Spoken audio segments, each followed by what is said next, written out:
I come from a country which I think is the most misunderstood country in the world. Because people usually know our issues, our problems, but they do not know the struggles that we undertake to address those problems. And I'm so thankful to Orchidea Foundation for recognizing our struggles. Our struggle for dignity of women at workplace, at public place, and even in our homes. I said no to humiliation of women. I was working in the Office of United Nations, which you know, it is a big organization, an icon for human rights. And I think it was almost 3 years when I was working in this organization for 3 years when I realized that I kept saying no to a certain kind of behavior, no to humiliation, but my no was not being heard. And it took me a while to realize that I need to learn how to say no, so that it gets heard by the tormentor, it gets heard by the organization. So that is also an education. One needs to learn how to say no. And when I said no loud enough to be heard, I found out that about 10 other women echoed with me because they had had enough. So together we said no, and 11 of us filed a sexual harassment case within the Office of United Nations, and we said no more humiliation. It is very interesting for me, and learning also, that none of us had talked to each other about that. And we realized that it was our silence that actually was giving the power to the other, and that control to the other. And we realized that later, and we thought we needed to educate ourselves how to get on this process of our struggle.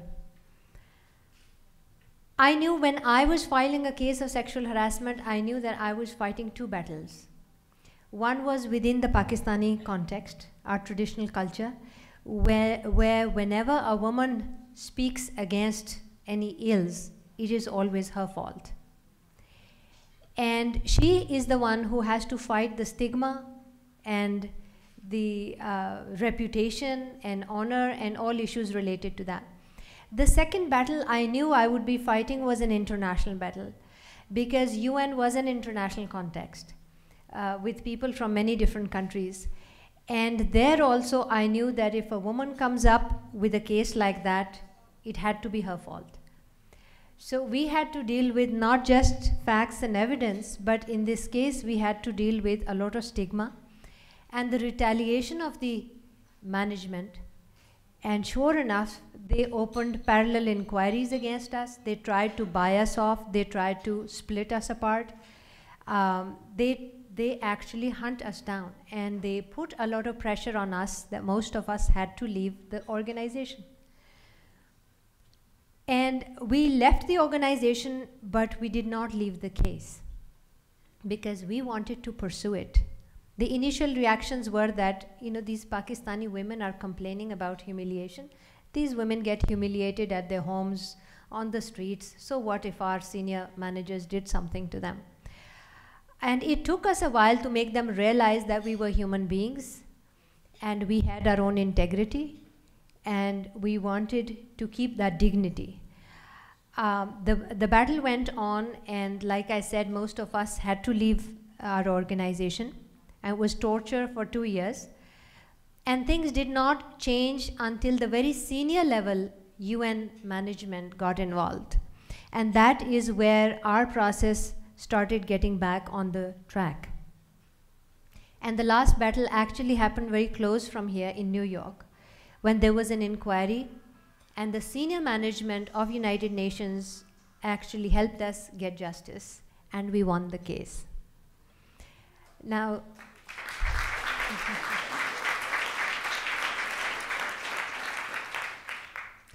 the senior officials of United Nations found that very surprising, that we were not asking to reverse any administrative decisions. We were not asking for any financial settlements. We were not asking for compensation. We only were asking, and we were actually telling our organization that people who humiliate women do not belong in that organization. That is all we wanted to say. So finally they understood, and they declared our case to be the very first case in United Nations of pure sexual harassment. They finally understood that it is the behavior that we were complaining against, and we were not after any kind of compensation. And this victory actually echoed with working women all across Pakistan.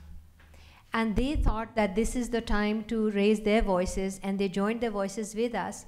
And then they declared 22nd of December that we, 11 women, filed our case within United Nations.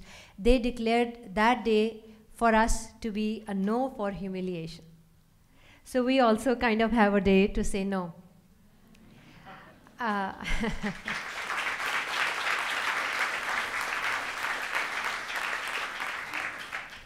And soon women started to speak out, and it became a whole national movement within our country. While in United Nations, I was expecting that the work environment will be transformed more. However, there were changes because they made it mandatory for all their senior management to go through the training sensitivity about sexual harassment. Their policies were changed a little bit. But even after 10 years of our case, the Secretary General of the United Nations said that this was one of the biggest scourge in their organization. So the issue continues. In Pakistan, I would say that the development of the movement, it turned into ASHA. ASHA was the name of the movement, and ASHA means hope. Because women started working, I was leading the organization, and several sectors within our country joined hands for this legislation that you talked about. I have chronicled my story in this book that you mentioned, Working with Sharks. Even though it is right now only published in Pakistan, I hope that it gets published in United States. Because I think it is extremely important that we not only know each other's problems, but our struggles. And we need to share that human to human, heart to heart, so that we get inspiration from each other and we stand in solidarity. The international community, with every country that is going through problems, we need to stand in solidarity and in high spirits to struggle against these issues.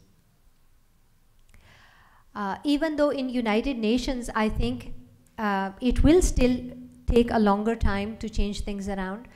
I do want to share that the first few copies of my book were auctioned off, and the highest bid we got was a collective bid from women who are working inside the UN system, and these women come from Yemen, Pakistan, Germany, Switzerland, Libya, and many other countries. Together they made a bid, and they asked me to send that first copy of the first edition to Secretary General on their behalf, which I have sent it to him.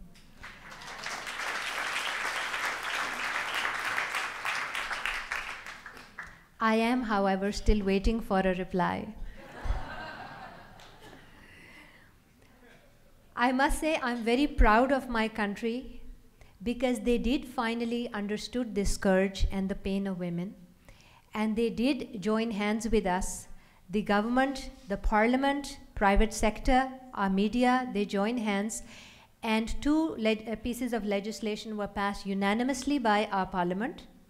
Our federal and provincial governments are doing their best to implement that law, and that makes me very proud. We have a long path to go, but we are making progress together. I think the David and Goliath is a very nice imagery. And when you look for heroes of today, I think that I want to make this point that we might not be fighting a military, we might not be fighting our governments, but we are fighting against centuries-old traditional patriarchal system, which exists in different levels all over the world. And all women seek justice. I think that is our point of solidarity. Soon after our laws were passed, Maldives, Afghanistan, China, they took this model, and actually Afghanistan has already passed. Maldives is in the process of passing a legislation against sexual harassment. So that is no to humiliation from the whole of South Asia. India has a law which is right now with their parliament, and I hope that it gets passed soon. You mentioned Malala. I think there are many women in Pakistan, very strong women like Malala, like Mukhtara Mai, many other movements and women who know that their process or their journey is very difficult, but they stand very strong with their convictions. And I do want to say that for many women, their families back them up. For some, they even have to fight the fights with their families. I have been one of the luckiest ones because my family does support me very strongly, and I do want to acknowledge part of my family that is here. My husband is here, Paul Lundberg, my mother-in-law is here, my nephews are here, and I think that sort of is a continuation of the support that I have got throughout my struggles. I had my family backing me up on that.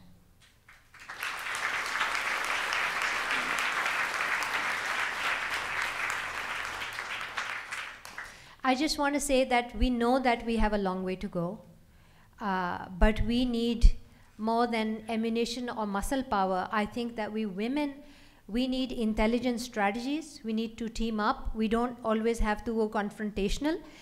And we all together, not just in Pakistan, all over the world, we have to stay in solidarity and make sure that women do become a complete human being and complete citizen. We are recognized as such in a democratic rule, and we are able to make our mark. Thank you.